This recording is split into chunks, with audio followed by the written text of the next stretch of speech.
And what we try to do today, and especially through this occasion, is to preserve that tradition, which is timeless. And so are our philosophies, especially the Bharatiya philosophy. And I'm using the word Bharatiya and Sangeet because there's no equivalent of that in English. Although my book is different from music itself, but I will try to match the rigor of my book with the cadence of this occasion. When I started writing the book, AI just started coming up and people started using AI more often. And the biggest question was whether by the end of this book, will it ever be relevant? But I think one of the achievements of this book is that it has proven to be much ahead of its time, and it still is, and it will be probably.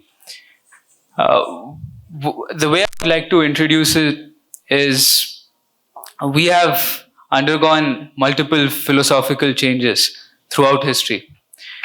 And you can match this with music also. Well, we started with simple rhythms right up to the complexity of what we have today. And then eventually, with as time progressed and with egalitarianism and as things became more libertarian, we also saw a certain degeneration of various cultures, including our own. And what we try to do today, and especially through this occasion, is to preserve that tradition, which is timeless. And so are our philosophies, especially the Bharatiya philosophy. And I'm using the word Bharatiya and Sangeet because there's no equivalent of that in English. I started writing on AI, on the philosophy of AI and how ethics will be reshaped in the future, because every technological development has preceded some sort of revolution in the way we think and in the way societies interact as well. So, as always, people believe that motivation always comes before action, but action precedes motivation. And so what we generally see is scientific developments lead to other changes in the way we behave, in our own moral philosophies. And this started as a research paper, and my paper got rejected by around 25 journals. And so I went back to my professor at MIT, and he instructed me to, he told that why don't you write a book on it, because the topic is very vast. And it cannot be just contained within scientific temper and the temper of research. And so, firstly, I would definitely start by thanking him.